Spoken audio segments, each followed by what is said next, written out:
Itu ya di detik terakhir ya. Seandainya terjadi gol, saya bakal nyalain Sayuri. Bola yang seharusnya dibuang malah digocek sendiri, gagal untuk menggocek bola. Akhirnya memaksa Sayuri melakukan pelanggaran. Untung tidak terjadi gol. Itu sudah bikin saya jantungan itu.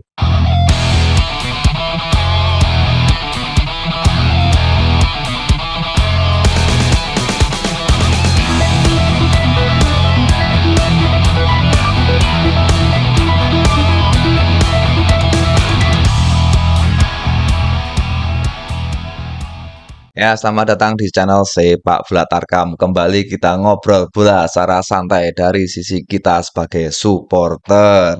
Namun sebelumnya selalu saya doakan kepada pemirsa semua agar selalu sehat dan banyak rezeki.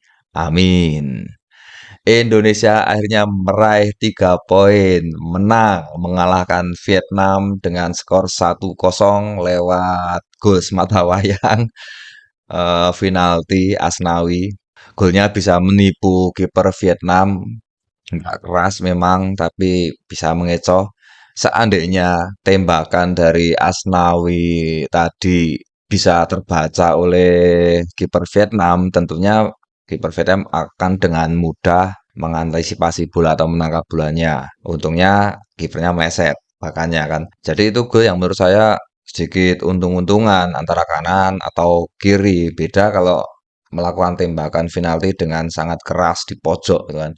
Walaupun kiper sudah bisa menebak arah bola, sudah bisa menepis, tapi masih ada kemungkinan bola masuk ke gawang. Namun tidak dengan gol Asnawi tadi. Oke, selamat buat timnas sudah bisa mengalahkan Vietnam walaupun kita nonton dengan rasa ketar-ketir ya. Namun rasa kekhawatiran selama menonton pertandingan timnas akhirnya berujung dengan rasa lega. Dan kemudian Indonesia akan menghadapi Jepang di partai terakhir grup D Piala Asia Qatar. Oke, saya tidak akan membahas banyak tentang jalannya pertandingan. Namun yang saya lihat tadi di babak pertama Indonesia lebih bagus dari pertandingan kemarin. Kalau Anda cermati, pressing Indonesia lebih bagus hari ini loh. Coba Anda lihat, ketika Vietnam memberikan umpan sebelum diterima temennya maksudnya, kita sudah banyak yang lari untuk ngepres. Ini sangat menyulitkan pemain-pemain Vietnam. Ya, kita nggak tahu, mungkin ini karena kelasnya masih ASEAN ya, masih bisa diantisipasi oleh pemain Indonesia, atau memang karena kualitas kita atau permainan kita lebih bagus dari kemarin secara teknik, secara strategi atau gimana saya nggak tahu. Intinya tadi pressing kita bagus sehingga pemain Vietnam sangat kesulitan dan memaksa Vietnam untuk melakukan umpan-umpan lambung. Namun juga umpan lambung Vietnam tetap bahaya. Saya beberapa kali dakdikduk melihat umpan lambung dari Vietnam, umpan jauhnya sangat bagus, beda dengan kita.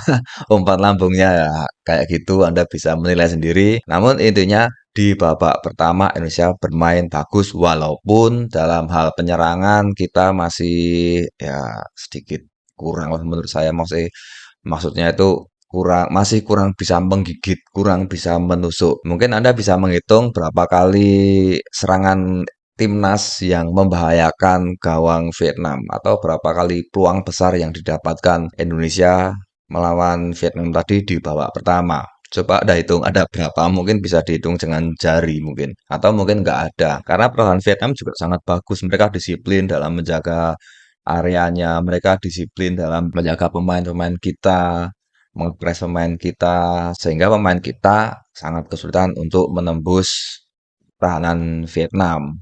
Begitu juga sebaliknya, pertahanan Indonesia juga tadi bermain bagus walaupun tadi sempat ada kesalahan yang untung nggak jadi gol ya. Ada berapa tadi? Dua apa di babak pertama kalau nggak salah sama babak kedua. Oke, nggak masalah. Yang penting kita menang, kita nikmati kemenangan ini. Kemudian di babak kedua, sepertinya Vietnam lebih ngotot ingin mencetak gol dengan mengandalkan umpan-umpan jauh. Banyak sekali umpan jauh dari Vietnam.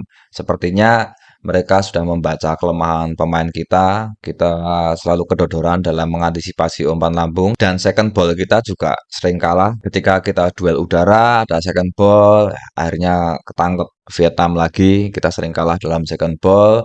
mereka memaksakan umpan-umpan terus, kita semakin kedodoran, kita kesulitan menyerang Vietnam di babak kedua. Semakin kesulitan untuk ngepres juga kita semakin kesulitan, entah entah ini strategi dari Sintayong atau gimana saya nggak tahu, tapi saya lihat di babak kedua kita nggak begitu ngepres, nggak seperti babak pertama.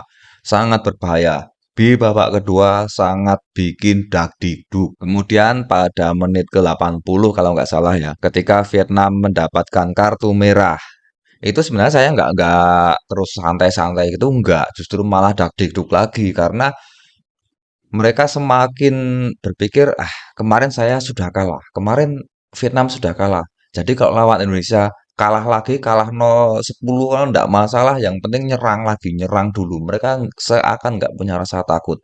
Justru ketika justru ketika pemain Vietnam berkurang, karena kartu merah, saya semakin takut, mereka semakin seperti apa ya, semakin setanan untuk menyerang kita. Dan saya berharap kita bisa mencetak gol sebagai killing the game ya. Nah, itu yang bikin jantung saya dagdikduk. Dan di menit atau detik-detik terakhir yang teman-teman lain ketika dapat bola sudah buang ke depan, buang ke depan, buang ke depan gitu. Sayuri dapat bola di belakang nggak buang ke depan, malah ingin menggocek bola. Dan seperti yang kemarin saya katakan, kita kalau menggocek bola banyak yang gagal. Dan terbukti tadi Sayuri ingin menggocek bola, gagal dan diserang balik. Kemudian Sayuri terpaksa harus melakukan pelanggaran sehingga dapat kartu kuning. Untungnya nggak jadi gol. Itu kalau detik terakhir kita kebobolan, saya akan menyalahkan Sayuri. Bukannya saya sok pinter, bukannya saya sok merasa lebih hebat dari Sayuri, enggak. Tapi saya pengen menyalahkan Sayuri seandainya detik terakhir kita kebobolan. Untungnya nggak jadi gol, bahkan kita sempat mendapatkan kesempatan untuk serangan balik ketika kiper mereka sudah maju ke depan, sudah ingin mencetak gol juga, ingin menyerang juga. Kita dapat bola, sebenarnya bagus sekali, sudah nggak ada kiper tapi nggak jadi gol ya nggak apa-apa lah. Intinya kita sudah menang. Dapat 3 poin. Selamat buat timnas, selamat buat kengototannya. Kalian lebih ngotot hari ini, lebih bagus hari ini. Selamat buat semua fans timnas. Kita mendapatkan 3 poin. Sekarang kita fokus untuk melawan Jepang. Oke, maju terus timnas Indonesia, kompak terus supporter Indonesia. Mari kita majukan sepak bola Indonesia sesuai dengan kapasitas kita.